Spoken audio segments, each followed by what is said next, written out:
जय हिंद। नमस्कार दोस्तों, आप सभी का स्वागत है हमारे यूट्यूब चैनल पर। दोस्तों, आज के इस वीडियो में हम लोग बात करने वाले हैं भारतीय संविधान के एक अनुच्छेद 142 की। ठीक है, ये अनुच्छेद के कारण पिछले कुछ समय से सुप्रीम कोर्ट और जो केंद्र सरकार है इसके बीच विवाद की स्थिति बनी हुई है। तो आज की इस वीडियो में हम लोग कंप्लीट देखने वाले हैं कि अनुच्छेद 142 क्या है और इसमें क्या प्रावधान दिए गए हैं, क्यों पिछले कुछ समय से विवाद हो रहा है और अभी जो नए सीजीआई बने हैं, ठीक है, जैसे भूषण गवई, उनको भी राष्ट्रपति ने लेटर लिख करके कुछ सवाल पूछे हैं, 14 सवाल पूछे हैं। उसके बारे में डिटेल से बात करेंगे, कहाँ शुरुआत होती है सब बात करेंगे। ठीक है, सबसे पहले मुद्दे पे आते हैं कि अनुच्छेद 142 क्या है। बहुत सारे लोगों को ये छोटी मोटी किताब में अनुच्छेद मिलेगा भी नहीं क्या होता है, और जो करंट अफेयर चल रहा है इससे आपके एग्जाम में निश्चित कुछ ना कुछ प्रश्न पूछे जाएंगे। ठीक है, तो चलिए सबसे पहले हम लोग बात करते हैं कि अनुच्छेद 142 ये कहाँ पर है। तो जो भारतीय संविधान है उसके भाग 5 में सुप्रीम कोर्ट से संबंधित प्रावधान दिए गए हैं या सर्वोच्च न्यायालय से संबंधित प्रावधान दिए गए हैं। तो आपको भाग 5 में अनुच्छेद 124 से 147 के बीच में सर्वोच्च न्यायालय का जो सेक्शन है उसके बीच में एक अनुच्छेद मिलता है, अनुच्छेद 142। ठीक है, अनुच्छेद क्या है? 142। अब ये क्या है इसके बारे में बात करते हैं। तो अनुच्छेद 142 में क्या प्रावधान दिया गया है कि सुप्रीम कोर्ट के आदेशों का प्रवर्तन, ठीक है, तथा खोज आदि से संबंधित आदेशों का प्रवर्तन। अभी यहाँ पे क्लियर नहीं होगा कि आदेशों का प्रवर्तन मतलब क्या, सुप्रीम कोर्ट क्या आदेश दे सकती है। ये सारी चीजें जो है वो 142 में दी गई है। 142 के अनुच्छेद के दो पार्ट दिए गए हैं। ठीक है, पहला पार्ट क्या कहता है, ध्यान से समझिएगा, इसी पर सबसे ज्यादा विवाद हो रहा है। ये है कि सुप्रीम कोर्ट अपने अधिकार क्षेत्र का प्रयोग करते हुए, अब सुप्रीम कोर्ट का अधिकार क्षेत्र क्या होता है? संपूर्ण भारत है ना, पूरे भारत के अंतर्गत कहीं पर भी प्रयोग करते हुए ऐसा आदेश या डिक्री, कहीं कहीं पर आपको डिक्री देखने के लिए मिल जाएगा, ये भी एक प्रकार का आदेश या निर्देश ही होता है, ऐसा आदेश पारित कर सकता है जो उसके समक्ष लंबित किसी वाद या मामले में पूर्ण न्याय के लिए आवश्यक है। ठीक है, अगर सुप्रीम कोर्ट के पास ऐसा कोई मामला आता है जिसके तहत कुछ विशेष नियम या कानून पहले से नहीं बने हुए हैं और सुप्रीम कोर्ट को ऐसे लगता है कि अब इस पर मुझे फैसला देना है जो कि उसके समक्ष लंबित है किसी वाद या न्याय, पूर्ण न्याय के लिए। ठीक, ये पूर्ण न्याय शब्द आपको जब भी सुप्रीम कोर्ट से संबंधित कहीं दिखाई दे तो आप समझ जाना अनुच्छेद 142 यहाँ पे बात हो रही है। ठीक है, तो उसके तहत सुप्रीम कोर्ट ऐसा कुछ भी आदेश दे सकता है जो उसको पूर्ण न्याय मिल जाएगा उससे और पूरे देश में क्या होगा, लागू होगा। एक चीज और यहाँ पे अनुच्छेद 142 के सेक्शन नंबर 2 में कहा गया है कि सुप्रीम कोर्ट को किसी व्यक्ति की उपस्थिति सुनिश्चित करने, दस्तावेजों की खोज पेश करने के लिए अथवा अपने अवमानना की जांच या दंड देने हेतु भी आदेश दे सकता है। अनुच्छेद 142 में आपने सुना होगा कि सुप्रीम कोर्ट की अवहेलना कर देंगे तो हमको वहां से दंड मिल सकता है। उसी व्यक्ति ऐसा है जिसको उपस्थित होने के लिए अगर सुप्रीम कोर्ट कह देगा तो उसको वहां पे उपस्थित होना पड़ेगा, नहीं उपस्थित होता तो उसके लिए भी वो दंड दे सकता है। तो ये है अनुच्छेद 142। तो अब बात करते हैं दोस्तों, अभी हाल ही में तमिलनाडु गवर्नमेंट के द्वारा 2020 से लेकर 2023 के बीच में लगभग 12 विधेयक पारित किए गए थे जिन्हें राज्यपाल ने रोक कर रख लिया था। बाद में जो तमिलनाडु गवर्नमेंट वो सुप्रीम कोर्ट गई थी, सुप्रीम कोर्ट के द्वारा ये कहा गया था कि किसी भी विधेयक को राज्यपाल और राष्ट्रपति बहुत अधिक समय तक नहीं रोकेंगे, राज्यपाल उसको 1 महीने तक रोक सकते हैं और अगर राज्यपाल राष्ट्रपति को विधेयक भेजते हैं तो राष्ट्रपति भी 3 महीने तक रोक सकता है। और इसके बाद जो 12 विधेयक थे उनमें से 10 विधेयकों को सुप्रीम कोर्ट के द्वारा पारित कर दिया गया और सुप्रीम कोर्ट के द्वारा तमिलनाडु गवर्नमेंट ने उन जो विधेयक थे जिनको राज्यपाल ने रोक रखा था उसको लागू करवा लिया। तो ये था, ये जो मैटर था जहां से ये उठा है, इसके 142 का प्रयोग करते हुए सुप्रीम कोर्ट ने किसी राज्य की विधानसभा के जो विधेयक है बिना राज्यपाल के हस्ताक्षर के अनुमति के उसको पारित कर दिया। ठीक है, अब जैसे ये कंट्रोवर्सी स्टार्ट हुई उसके बाद जो हमारे उपराष्ट्रपति हैं जगदीप धनखड़ जी, उन्होंने इस पे बहुत ही कटाक्ष किया है सुप्रीम कोर्ट के ऊपर। कहा है कि सुप्रीम कोर्ट अनुच्छेद 142 के तहत सुपर संसद का काम कर रही, मतलब वो संसद से एक तरह ऊपर जाकर के काम कर रही है और कोई भी जो उच्च न्यायालय है या उच्चतम न्यायालय है वो राष्ट्रपति को आदेश नहीं दे सकते हैं। ठीक है, इसके बाद बहुत कंट्रोवर्सी स्टार्ट हो गई थी और अभी हाल ही में यहाँ पर आप लोग को मैं दिखाता हूं कि राष्ट्रपति के द्वारा अनुच्छेद 143 का प्रयोग करते हुए, यहाँ पे कुछ अनुच्छेद में लिखे हुए हैं, इसको देखेंगे हम लोग। अनुच्छेद 143 का प्रयोग करते हुए सुप्रीम कोर्ट से कुछ सवालों के जवाब मांगे हैं। अनुच्छेद 143 के तहत अगर राष्ट्रपति को ऐसा लगता है कि किसी विषय पर मुझे सुप्रीम कोर्ट से सलाह लेनी चाहिए तो राष्ट्रपति सुप्रीम कोर्ट से सलाह मांग सकते हैं। और ये एक बात यहाँ पर ध्यान देंगे, सुप्रीम कोर्ट भी सलाह देने के लिए बाध्यकारी नहीं, जरूरी नहीं कि वो सलाह दे, और जो सलाह सुप्रीम कोर्ट के द्वारा राष्ट्रपति को दी जाती है तो राष्ट्रपति भी उस सलाह को मानने के लिए बाध्यकारी नहीं है, मतलब कंपलसरी नहीं कि राष्ट्रपति को सलाह मांगे। तो चलिए दोस्तों यहाँ पे शॉर्ट में देखते हैं कौन कौन सवाल राष्ट्रपति के द्वारा सुप्रीम कोर्ट से पूछे गए हैं, और ये सारे सवाल है ये वर्तमान स्थिति को देखते हुए ही पूछे गए हैं कि भविष्य में किसी प्रकार का टकराव ना हो। यहाँ पर आप देखेंगे पहला सवाल यहाँ पूछा गया है, क्या राज्यपाल फैसला लेते समय मंत्रिपरिषद की सलाह से बंधे हुए हैं। ठीक है, तो ये सारी चीजें आप लोग कॉन्स्टिट्यूशन पढ़ेंगे, इसको डिटेल से मैं नहीं बताऊंगा, वीडियो बहुत ज्यादा लंबा हो जाएगा। यहाँ पे सवाल देखिए कितने महत्वपूर्ण है।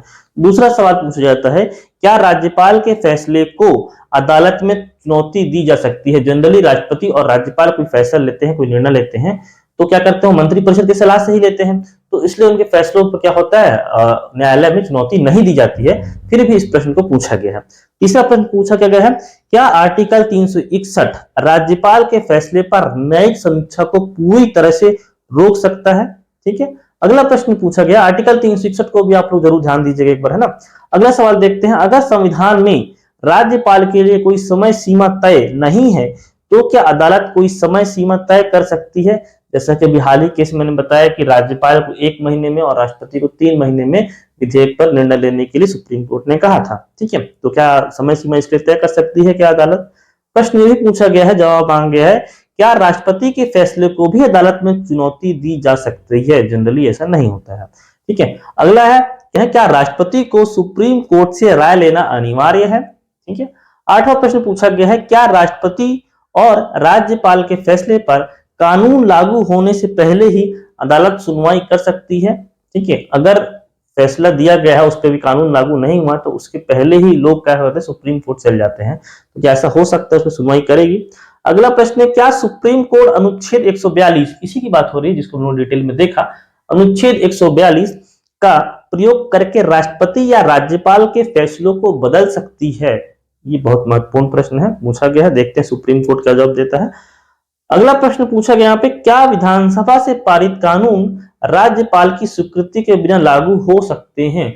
अगर विधानसभा से यहाँ पे पारित किए जाए कोई विधेयक और राज्यपाल ने स्वीकृति नहीं दी है, जैसे कि यहाँ पे सुप्रीम कोर्ट ने दी थी, तो क्या ये लागू हो सकते हैं। ठीक है, तो संविधान में ऐसा है कि जो भी विधेयक होंगे पहले विधान परिषद से पारित होंगे। ठीक है, उसके विधानसभा से पारित होंगे, विधान परिषद होती है तो विधान परिषद से पारित होते हैं, फिर राज्यपाल उसमें साइन करते हैं, उसके बाद ही लागू होता है। वैसे ही केंद्र में होता है, पहले लोकसभा या राज्यसभा से पारित होने के बाद राष्ट्रपति जब साइन करते हैं, हस्ताक्षर करते हैं, तभी वो कानून बनता है। तो ये प्रश्न पूछा गया है कि क्या सुप्रीम कोर्ट अनुच्छेद, क्या विधानसभा से पारित कानून राज्यपाल की स्वीकृति के बिना लागू हो सकते हैं।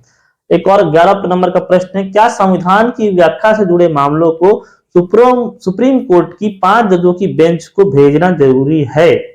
ठीक है, और जनरली क्या है, जब यह आदेश दिया गया था तो उसे 5 जजों की बेंच नहीं थी। ठीक है, तो ये प्रश्न पूछा गया है कि संविधान की जब भी व्याख्या की जाएगी, संविधान में कोई लूप होल होता है तो उसको अगर व्याख्या इलेबोरेट करना होता है तो उसमें संवैधानिक पीठ बैठती है। संवैधानिक पीठ में कम से कम 5 जज होने बहुत ही आवश्यक है। तो ये प्रश्न पूछा गया है, क्या संविधान की व्याख्या से जुड़े मामलों को सुप्रीम कोर्ट की 5 जजों की बेंच को भेजना जरूरी है।